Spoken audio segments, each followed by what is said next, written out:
supposed to. But Alexander is a guy like a 4 to play 3, like Bly Hill, somebody that has upside potential.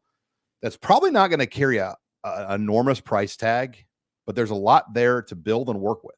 Seems like it. He's a kid from outside high Near school. Seattle. Yeah, Kennedy High School, which is right outside Seattle. Kennedy Catholic. Yeah, his dad and brother both played at Washington. Now, his brother no longer plays at Washington. He transferred to Montana State.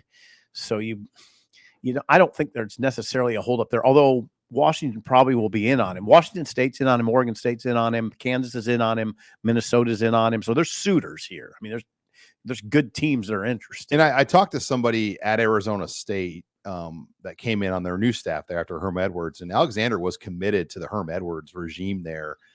And the scholarship numbers in Tempe were so upside down. Yeah, 48 scholarship players or 46 scholarship players when that transition took place, that they had to cut loose most of the high school players in the class, if not all of them.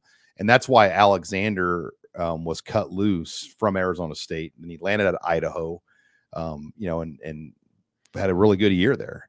Yeah. So we'll see. We'll see what happens with him. He would fit in a room that has right now, I mean, it's kind of led by John Bullock, Javin Wright, and Mike Mekhi Gabair, right? Those are kind of the lead dogs in that. When you talk about the inside linebacker positions, John Bullock, Javin Wright, Mekhi Gabair. Right. And that's where he would fit in. And there's room for him to be a rotational player. And, there's some other things you can do. Like MJ Sherman could play that position. I think so. And that's what's confusing about this for Nebraska fans as they try to build this roster. We still don't know, though, if Alexander is for sure coming in. I think the hope is that he'll be in.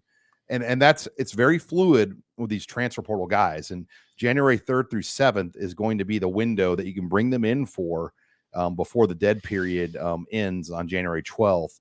But only transfer guys can come in. And Nebraska, like many teams around the country, will bring guys in. And a lot of these guys might only come in for one day because they're going to go on multiple trips. You know that Dante Dowdell is coming, though. For sure. Yeah, he's the running back from Oregon.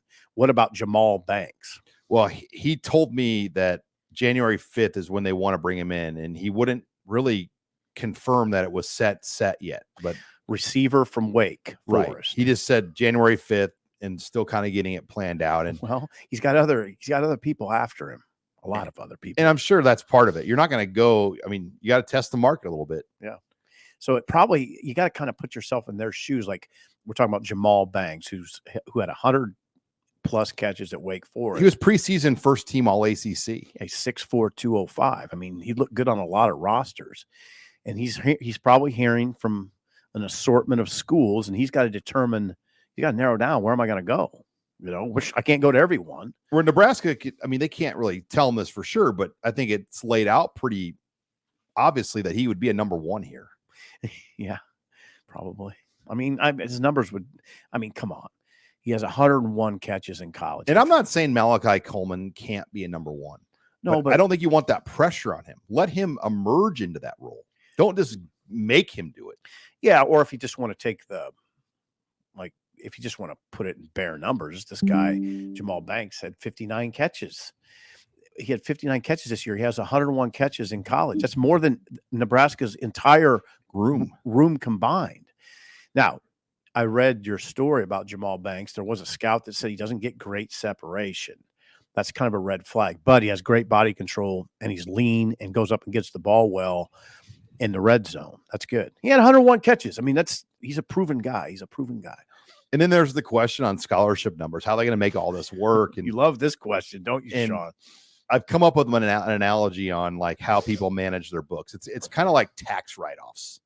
Like savvy businessmen and business owners, you figure out ways to write things off and kind of run your business efficiently within the rules. A gray area, but within the rules. That's pretty much the 85 scholarship chart right now. It's a small business where you have to kind of figure out write-offs in gray areas that will help your business achieve more. Yep. One way you see, one change you see, we talked about one of the last shows we had was for years and years, they would release the on National Signing Day, they would release the names of the players that signed, and they'd be separated. Scholarship players, Walk-on. walk-ons. Now you get a list of players, no delineation. It's just players. And Camden Cook and Evan Taylor and Alexander Arugulari, those are 3-star guys with Power 5 offers, but they're coming in as walk-ons. Walk-ons.